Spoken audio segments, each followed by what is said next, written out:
I've been bleeding for 3 hours, and that thing is still circling our crash site, waiting for me to weaken enough to make its move.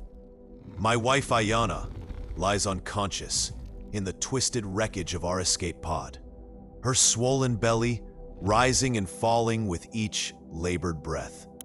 7 months pregnant with our first child, and now we're stranded on this god-forsaken world 4.3 million years in the future, where Earth has become something unrecognizable and hostile. The creature prowls just beyond the orange glow of our emergency flares, its 6 legs moving with predatory grace across the crystalline sand. It's unlike anything from the old Earth stories my grandfather told me around the campfire back on the reservation. This beast stands 8 feet tall, covered in chitinous armor that reflects the dying light of this world's twin suns. Its head splits into 3 mandibular sections, each lined with rows of serrated teeth that click together as it tastes our scent on the alien wind. My name is Shadow Walker, though the NASA records listed me as Lieutenant James Crowfeather before everything went wrong. I was part of the Deep Time Archaeological Mission, sent forward through the quantum tunnel to study what remained of humanity's birth world.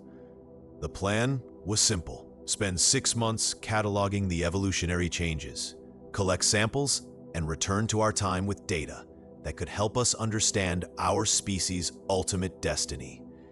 Instead, the temporal anchor failed during our arrival, stranding us here with barely enough power in our emergency systems to keep us alive for maybe another day. The beast's middle head swivels toward me, and I see intelligence burning in those compound eyes. This isn't just a predator hunting for its next meal. This thing is calculating, planning, waiting for the perfect moment to strike. My Apache ancestors faced down wolves and bears with nothing but spears and courage, but they never had to protect a pregnant woman from a creature that seems designed by evolution itself to be the perfect killer. I check my pulse rifle's charge indicator. 23% power remaining.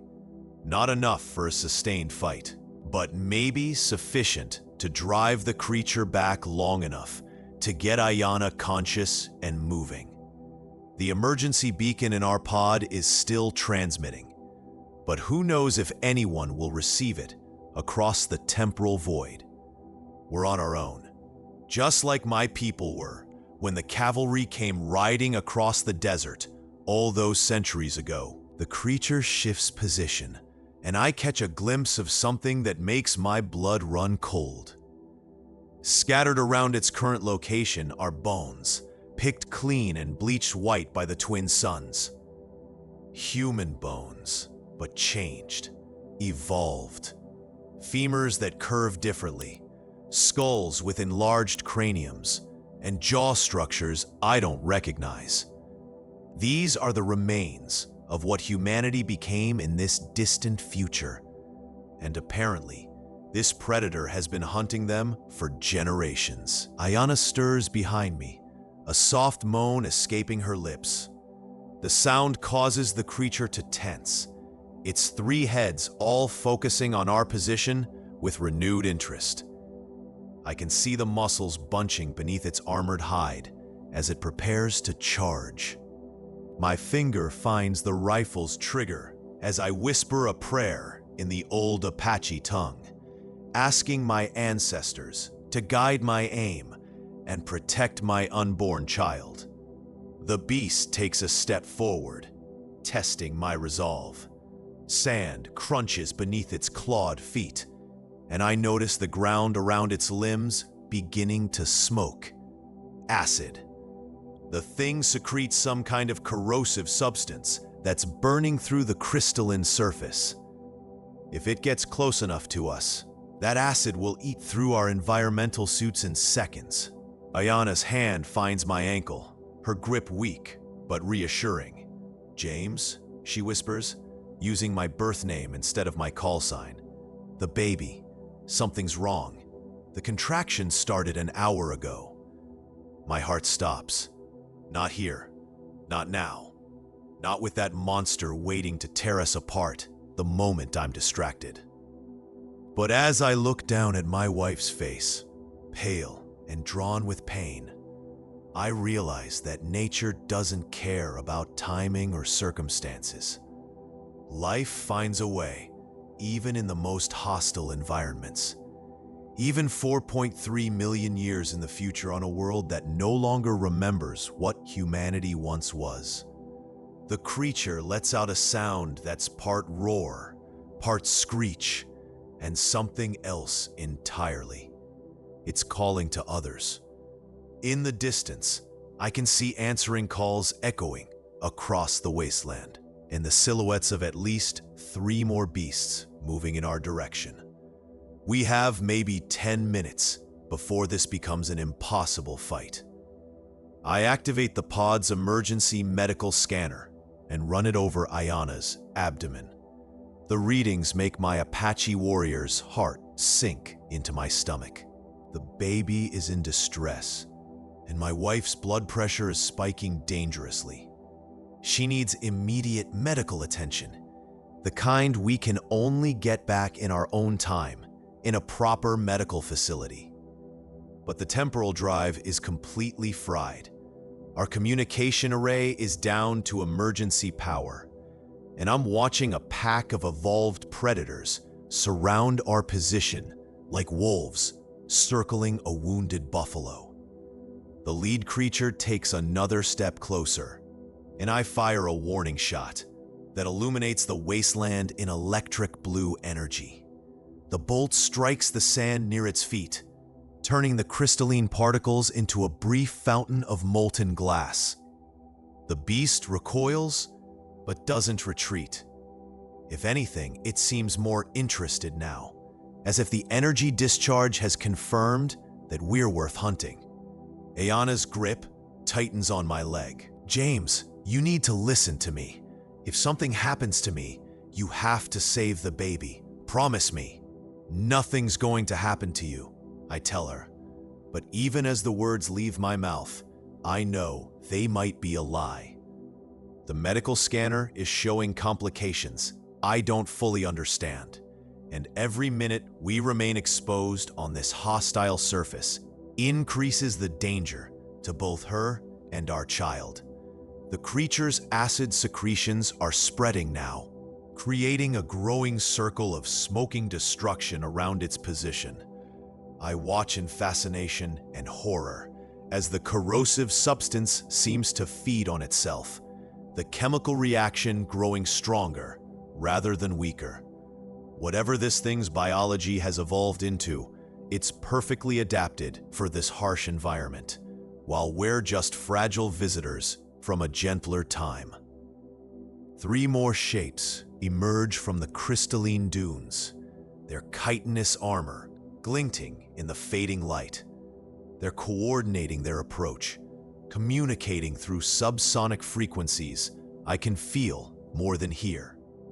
The vibrations travel through the ground and up into my bones, a thrumming rhythm that reminds me of war drums from the old stories. But these drums aren't calling my people to battle. They're calling death to feast on the last remnants of what we once were. I check our emergency supplies. 2 protein bars, 1 water reclamation unit with maybe 6 hours of operation remaining, basic medical supplies, and my grandfather's medicine bag that I've carried on every mission since joining NASA's Temporal Research Division. Inside that sacred pouch are items that connect me to 7 generations of Apache warriors, men who faced impossible odds and found ways to survive. Right now, I need their strength more than ever. The lead creature begins its approach, moving with deliberate slowness. It knows we're trapped, that our options are limited. This is a predator that's learned patience, possibly from hunting other time travelers who've become stranded in this future wasteland. The thought that we might not be the first temporal expedition to end up here sends ice through my veins. Ayana's breathing becomes more labored, and I realize we're running out of time on multiple fronts. The approaching pack, her complications, our failing life support systems, and the growing darkness as this world's twin suns begin to set. In a few hours, the temperature will drop below what our damaged environmental suits can handle, and we'll face an entirely different kind of death. I make a decision that goes against every tactical principle NASA taught me, but feels right in my Apache warrior's heart. Instead of waiting for the creatures to dictate the terms of engagement, I'm gonna take the fight to them. My ancestors didn't survive by hiding in their wiki-ups when enemies approached. They met threats head-on with courage and cunning. Ayana, I need you to stay as still as possible, I tell her, checking the power coupling on a remaining emergency flare. I'm gonna draw them away from the pod and circle back. There's a rocky outcrop about 200 meters to the north that might give us some defensive advantage. You can't leave me here, she whispers, but there's understanding in her voice. She knows as well as I do that staying put means certain death for all three of us. The lead creature is close enough now that I can see the individual segments of its compound eyes, each one tracking my movements with predatory focus. Acid drips from its mandibles, leaving smoking trails in the sand. When it moves, the other three beasts adjust their positions accordingly, maintaining a perfect hunting formation that speaks to intelligence far beyond simple animal cunning. I ignite the emergency flare and hurl it as far as I can toward the eastern dunes. The brilliant red light draws the attention of all four creatures, and for a crucial moment, their focus shifts away from our position. That's when I break cover, firing 3 quick bursts from my pulse rifle as I sprint toward the rocky outcrop. The energy bolts find their mark on the lead creature's armored hide, but instead of penetrating, they scatter across its surface like water hitting heated metal. This thing's evolutionary defense systems are specifically adapted to energy weapons. Whoever or whatever these creatures evolved to hunt, they were armed with advanced technology.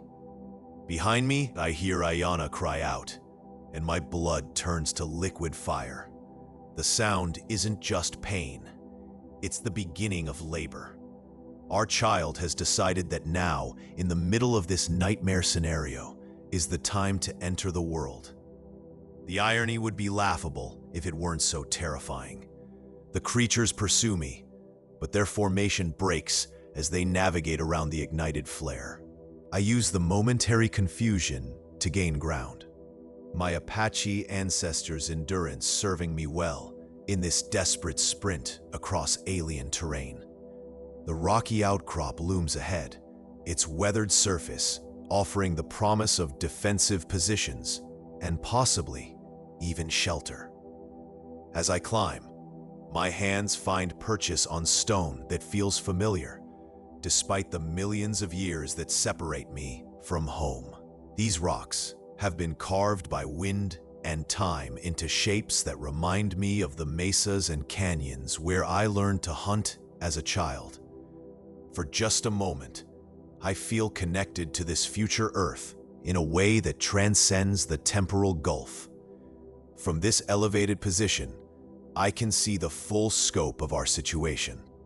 The 4 creatures have regrouped and are moving toward the outcrop with renewed purpose. In the distance, more shapes are emerging from the wasteland, drawn by the sounds of conflict and the scent of potential prey. We're not dealing with a single pack. This is the beginning of a full-scale hunt involving every predator in the region. But I can also see something else. The faint outline of structures on the horizon, possibly ruins from whatever civilization humanity became before these creatures evolved to hunt them. If we can reach those ruins, we might find shelter, defensive positions, or even functioning technology that could help us survive until rescue arrives. The problem is getting there with a woman in labor and a pack of acid-spitting evolutionary nightmares tracking our every move. It's the kind of impossible situation that would have made my grandfather smile and reach for his war paint. I fire several shots down at the approaching creatures, not expecting to hurt them, but hoping to slow their advance. The pulse rifle's charge indicator drops to 15%, and I realize I need to start conserving ammunition for the moments when it will matter most. Each shot now has to count toward keeping my family alive. One of the creatures breaks from the pack and begins scaling the rocks with disturbing agility. Its clawed feet find purchase on surfaces that should be impossible to climb, and acid secretions help it dissolve handholds where none existed before. This thing's entire biology is a weapon system designed for one purpose: killing anything that might threaten its dominance of this world.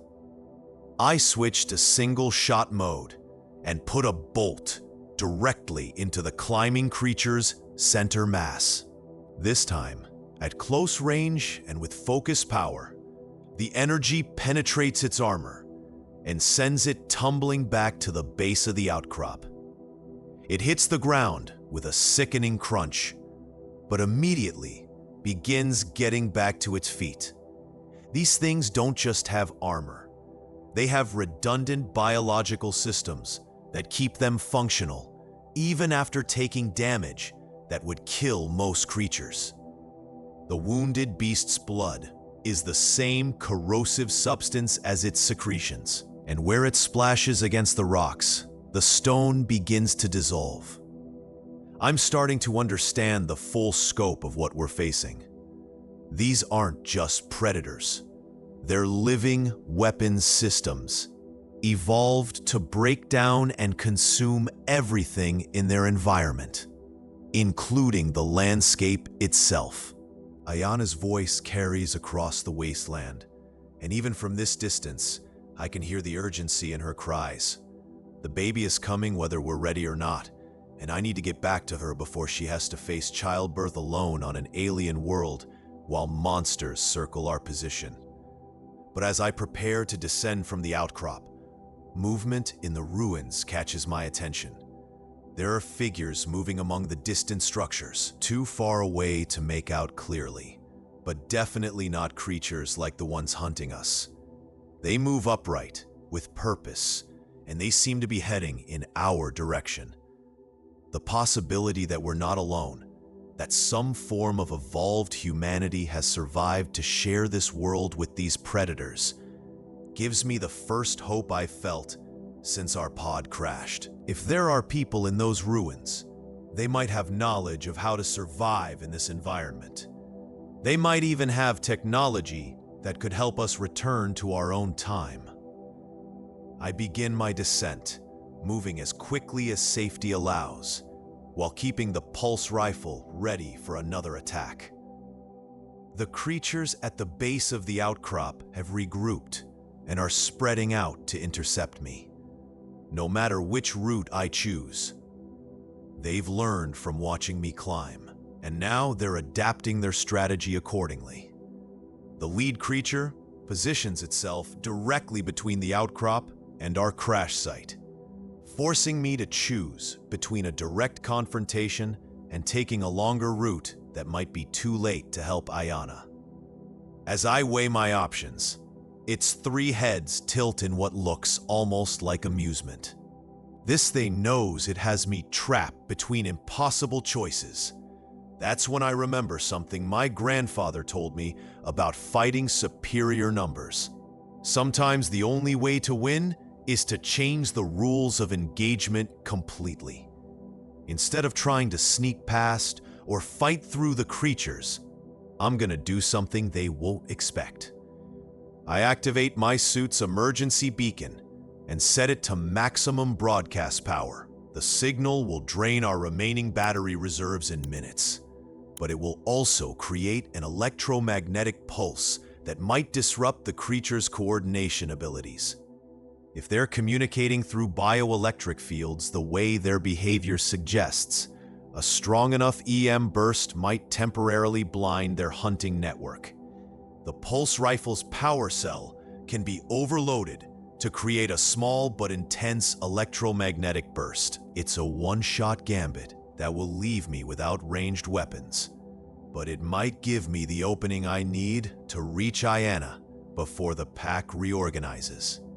I begin the overload sequence while the creatures move into their final attack positions.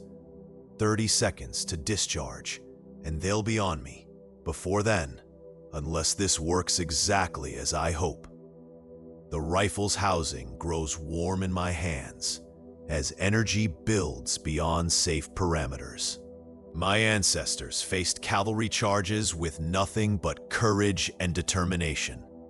I can face these evolved nightmares with the same spirit. 20 seconds. The lead creature tenses for its charge, acid streaming from its mandibles in anticipation of the kill.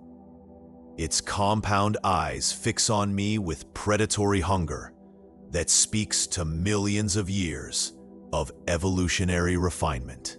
This is what survival looks like when it becomes the only law that matters. 10 seconds. In the distance, Ayana's cries become more urgent, and I know that our child will enter this hostile world within minutes, whether I'm there to protect them or not. The thought of my son or daughter taking their first breath in this poisoned atmosphere while monsters circle their mother fills me with a rage that burns hotter than the overloading power cell in my hands. 5 seconds. The creatures begin their coordinated charge, moving with the fluid precision of a pack that has hunted together for years. They've timed their approach to hit me from multiple angles simultaneously, eliminating any chance of escape or effective defense. In their experience, this is the moment when prey breaks and runs, making the kill easy and quick. But I am Apache, descended from warriors who held their ground against overwhelming odds and found victory in the moments when defeat seemed certain. As the power cell reaches critical overload, I whisper a prayer to the spirits of my ancestors and prepare to show these future predators what old Earth courage looks like. The electromagnetic pulse erupts from the rifle, like a miniature star being born, washing over the attacking creatures in a wave of disrupted energy. Their coordinated charge falters as their communication network crashes, each beast suddenly isolated and confused by the loss of their pack connection. It's the opening I need, but I have maybe 30 seconds before they adapt and reorganize. I leap from the outcrop, using gravity and momentum to carry me past the disoriented creatures. The lead beast swipes at me with claws that could disembowel a rhinoceros, but its timing is off. Without the pack coordination it's evolved to depend on, I hit the ground running, my Apache endurance carrying me across the crystalline sand toward the crash site, where my wife needs me more than anything else in this hostile universe. Behind me, I hear the creatures recovering, their subsonic communication resuming as they shake off the effects of the electromagnetic burst. They'll be pursuing within moments, and now I have no ranged weapons to keep them at bay. It comes down to primitive tools and ancient warrior instincts against evolutionary perfection designed for killing. The crash site appears ahead, our emergency flares casting orange light across the twisted wreckage of our temporal pod. Ayana is sitting up right now, her face pale with effort and pain, but her eyes fierce with determination. When she sees me approaching, she manages a smile that reminds me why I fell in love with her during our first mission briefing 3 years ago. "The baby's coming fast," she says, as I drop beside her, already reaching for our emergency medical supplies. I've been timing the contractions, maybe 5 minutes apart now. I check the medical scanner again and see readings that make my warrior's heart skip. The baby's vital signs are strong, but Ayana's blood pressure is still dangerously elevated. She needs rest, proper medical care, and a sterile environment for the birth. Instead, she's about to give birth in the wreckage of a crashed spacecraft, while alien predators close in on our position. The sound of approaching claws on crystalline sand tells me we have maybe 2 minutes before the creatures reach us. I help Ayana into the most sheltered part of the wreckage, where twisted metal panels might provide some protection from acid secretions. It's not much, but it's better than being completely exposed. "James, look at me," she says, gripping my hand with surprising strength. "Whatever happens, promise me you'll tell our child about where they came from. About your grandfather's stories and the old ways. About the reservation and the desert sunsets. Don't let them grow up thinking they're just refugees from a failed mission. You're going to tell them yourself," I insist. But even as I speak, I can see the figures from the distant ruins getting closer. They're moving fast now, and I can make out details that both encourage and worry me. They're definitely humanoid, but changed, adapted to this hostile environment in ways I can't fully comprehend from this distance. The first creature crests a nearby dune, its 3 heads swiveling to locate our exact position. When it spots us in the wreckage, it lets out that haunting call that summons the rest of the pack. We have maybe 60 seconds before they overwhelm our defensive position. I pull out my grandfather's medicine bag and scatter the sacred contents in a protective circle around Ayana. Sage, cedar, sweetgrass, and small stones from the reservation, where 7 generations of my family learned to survive against impossible odds. The creatures might not understand the spiritual significance of these items, but I need their power now more than ever. Ayana's next contraction hits with enough force to make her cry out, and I realize our child has decided to enter this world right now. There's no more time for planning or strategy. I have to deliver my baby while fighting off evolved predators with nothing but primitive weapons and ancient courage. The lead creature approaches the wreckage cautiously, having learned to respect the electromagnetic pulse I used earlier. Its acid secretions are eating through the metal panels that separate us, creating holes that will soon be large enough for it to reach through. I draw my ceremonial knife, its blade forged from meteorite iron by a Hopi smith who understood the old ways. "Push, Ayana," I tell her, keeping one eye on the approaching creature while trying to help with the birth. Our baby wants to meet this world, even if it's not the world we expected. The knife blade catches the light from our dying emergency flares, and I see something in the creature's compound eyes that might be recognition. The meteorite iron contains elements that don't exist on this future Earth, isotopes that mark it as definitely extraterrestrial in origin. The creature hesitates, as if processing information that doesn't fit its understanding of this world. That moment of hesitation is all I need. I lunge forward with the knife, not trying to kill the massive predator, but aiming for the sensory organs clustered around its head structure. The blade slides between chitinous armor plates and finds something vital, because the creature reels back with a sound that's part pain and part surprise. Behind me, Ayana is in the final stages of labor, her breathing controlled despite the impossible circumstances.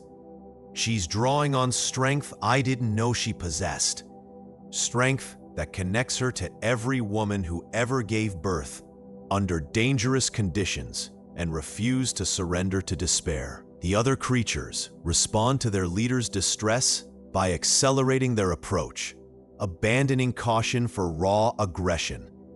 They're beyond us in seconds, and I can't fight three of them simultaneously while protecting a woman in childbirth. This is the moment when Apache warriors traditionally sang their death songs and prepared to join their ancestors in the spirit world. But just as the nearest creature prepares to charge, energy bolts lance out of the darkness beyond our crash site. The shots are precisely targeted, hitting vulnerable joints and sensory clusters with the accuracy of hunters who know these predators intimately. Two of the creatures fall immediately, while the third retreats to a safer distance.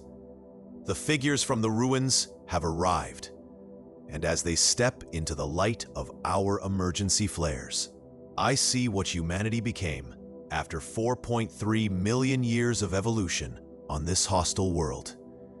They're still recognizably human, but adapted in ways that speak to countless generations of survival in an environment that tried to kill them every single day.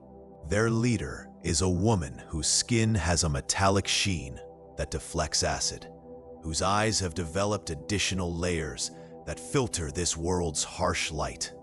She carries weapons that look grown rather than manufactured, biological technology that's somehow integrated with her own nervous system. Apache, she says in a dialect that's changed but still recognizable. We heard your war song echoing across the wasteland. Our ancestors told stories of warriors who came from the deep past to witness our world. Ayana's final push coincides with the arrival of our unexpected allies, and suddenly there's a new voice added to the sounds of this alien night. Our son enters the world with a cry that seems to challenge the hostile environment around him, announcing that new life will find a way to flourish, even in the most unlikely circumstances. The evolved humans form a defensive perimeter around our position, while their leader helps me with the immediate medical needs of mother and child. Her hands move with practiced skill, and I realize that she's delivered babies before, probably under similar circumstances. Your child is strong, she tells me, wrapping our son in materials that regulate temperature and filter harmful elements from the atmosphere. He carries the old blood, the warrior spirit that refused to surrender even when the world changed beyond recognition. As she works, she explains that small communities of evolved humans still exist throughout this future wasteland, maintaining the knowledge and traditions passed down from the time before the great changes. They've learned to coexist with the predator creatures, finding ways to avoid unnecessary conflict while defending their territories when needed. Your temporal experiment was not the first, she continues. Others have come forward through the quantum tunnels, usually arriving damaged and desperate. Some we've been able to help return to their own time. Others chose to stay and add their knowledge to our communities. The possibility that we might be able to return to our own era fills me with hope. But as I look down at my son's face in the filtered light of this alien world, I realize that we've already been changed by this experience in ways that go beyond mere survival. Our child's eyes open for the first time and seem to focus on the strange constellations visible through the gaps in our shelter. He's looking at stars that have moved significantly since our own time, stellar arrangements that no human from the 21st century has ever seen. This is his universe now, whether we stay or find a way home. The creatures that were hunting us have withdrawn to a respectful distance, apparently recognizing the evolved humans as a force to be avoided rather than challenged. The pack dynamic that made them so dangerous has been disrupted by the arrival of hunters who understand their behavioral patterns and know how to exploit their weaknesses. Ayana is recovering well from the birth, her vitals stabilizing as the immediate crisis passes. She holds our son with the fierce protectiveness of a mother who brought life into the world under impossible circumstances. And I see in her face the same strength that helped Apache women survive cavalry attacks and forced relocations. "What do we call him?" she asks. And I realize that his name should reflect not just our heritage, but also the unique circumstances of his birth. "Starwalker," I say, thinking of how he'll grow up with stories of traveling between times, of parents who crossed 4.3 million years to witness the future of our species. He's the first of our blood to see this world, to bridge the gap between what we were and what we might become. The evolved human leader nods approvingly. Starwalker. Yes, that fits the old naming traditions. He will carry stories between times, between the world of his ancestors and the world he was born into. As the twin suns rise on our first full day in this future Earth, I understand that our mission has evolved beyond anything NASA originally planned. We came here to in his DNA. He carries the genetic memory of Apache warriors who never surrendered, combined with the potential for adaptation that allowed humanity to survive in this hostile environment for millions of years. The evolved humans offer us a choice. They can help us repair our temporal drive and return to our own time, or we can stay and become part of their community, adding our knowledge to their accumulated wisdom. It's not a decision that has to be made immediately, but as I watch my son's chest rise and fall with each breath of this alien atmosphere, I realize that either choice will require courage worthy of my ancestors. The creatures that hunted us through the night have disappeared with the dawn, retreating to whatever lairs they use to escape this world's brutal daytime heat. In their place, I can see other life forms emerging, smaller, more cautious creatures that have learned to exploit the brief periods when the apex predators are inactive. Ayana stirs in my arms, her eyes focusing on our son's face with the wonder of a mother seeing her child for the first time in daylight. "He has your grandfather's nose," she whispers, and I laugh despite everything we've been through. "And your stubborn chin," I reply, thinking of how that determination helped her through the impossible circumstances of his birth. The evolved human leader approaches with a device that looks like a combination of scanner and communication array. "Your quantum signature is still active," she reports. "The temporal anchor may be damaged, but it hasn't completely collapsed. If we can amplify the signal with our technology, you might be able to establish contact with your own time." The possibility of reaching across 4.3 million years to let NASA know we survived fills me with excitement. But I also realize that any message we send will fundamentally change the timeline they're working to preserve. Knowledge of what happens to humanity in this distant future could alter the course of our species' development in unpredictable ways.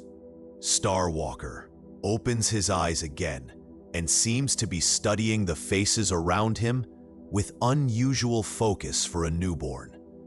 There's intelligence there, awareness that goes beyond simple infant reflexes. Perhaps being born at the intersection of two timelines has given him perceptions that neither era could produce on its own. He sees more than most babies, the evolved human leader observes. Children born during temporal events sometimes develop abilities that bridge different periods of existence. He may grow up able to perceive time in ways that could benefit both our communities. As the day progresses and our immediate survival needs are met, I begin to understand the full scope of what we've accomplished. We came to this future as scientists and explorers, but we're returning as something more. Parents whose child represents a new kind of hope for humanity's continuing story. The choice between staying and leaving becomes more complex with each passing hour. This world is hostile and dangerous, but it's also where Starwalker took his first breath. The evolved humans offer knowledge and community, but our own time offers resources and technology that could help ensure our son's future. Ayana and I will make that decision together as partners who've survived the impossible and parents who want to give our child the best possible future. Whether that future lies in the world we came from or the world he was born into, Starwalker will grow up knowing that he carries the strength of warriors who never surrendered and the wisdom of communities that learn to thrive against overwhelming odds. The wasteland that seemed so threatening in darkness now reveals hidden beauty under the light of the twin suns. Crystalline formations create rainbow patterns across the sand, and in the distance, the ruins we glimpsed during our flight show signs of ongoing habitation. This world has found ways to support life despite its harsh conditions. Our escape pod's communication array finally establishes a weak signal. And through the static, I hear voices from our own time calling across the temporal gulf. NASA Mission Control, desperate to know what happened to their deep time archaeological team. The connection is fragile and intermittent, but it's enough to let them know we survived the transition. Shadow Walker to temporal base. Do you copy? I speak into the transmitter, using call signs that feel like they belong to a different lifetime. We have successfully reached the target time period. Mission status is complicated. The response is garbled by temporal interference, but I can make out enough words to know they're preparing rescue protocols. The quantum tunnel that brought us here can be reactivated, but it will require precise timing and significant power expenditure from both ends of the temporal bridge. As I listen to the technical discussions crackling through our damaged communication system, Starwalker begins to fuss, and Ayana settles him with a lullaby that her grandmother taught her. The ancient Apache words echo across this future landscape, creating a connection between past and present that transcends the millions of years that separate us from home. The evolved human leader listens to the lullaby with obvious recognition. Those words They're part of our historical archives. Songs that survived the great changes and were passed down through communities that remembered the old ways.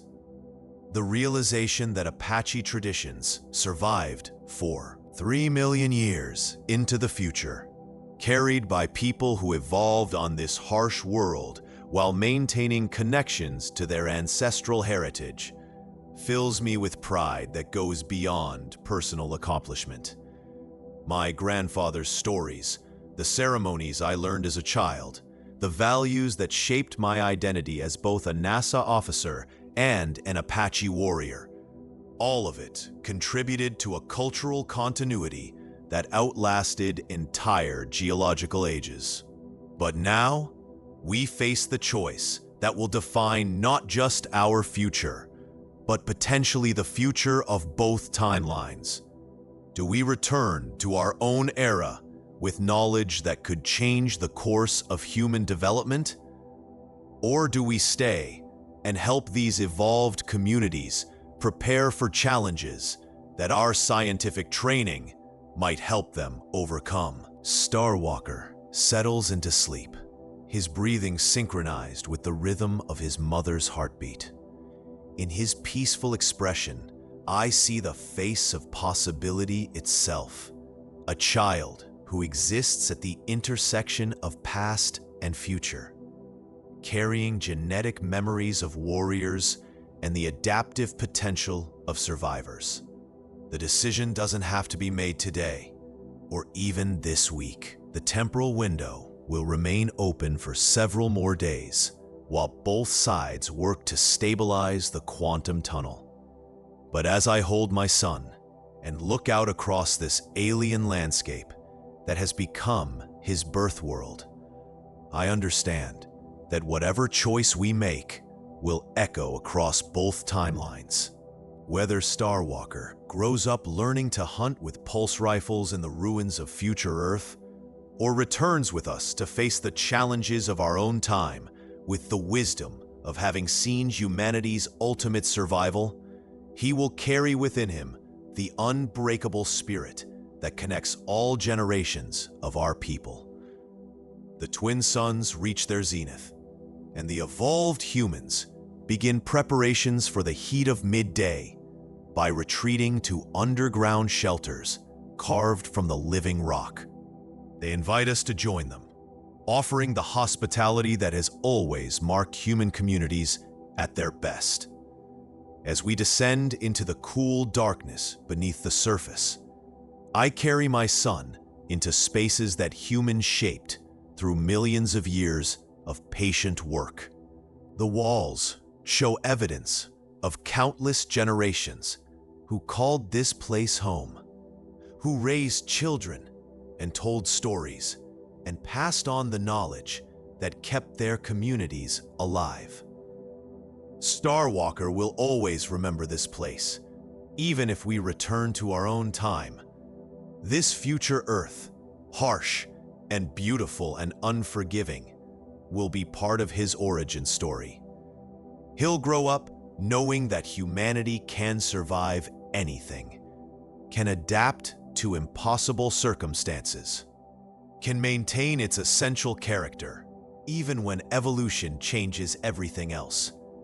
In the sheltered spaces beneath the surface, surrounded by people who represent humanity's distant future, holding a child who embodies hope for both past and future, I finally understand the true purpose of our mission. We didn't come here just to study what humanity became. We came to learn what humanity always was: resilient, adaptive, determined to survive and thrive no matter what the universe demanded. The choice between staying and leaving will be made with that understanding, with the knowledge that Starwalker carries the best of both worlds within him, and with the confidence that whatever we decide, we're contributing to a story that spans millions of years and shows no sign of ending.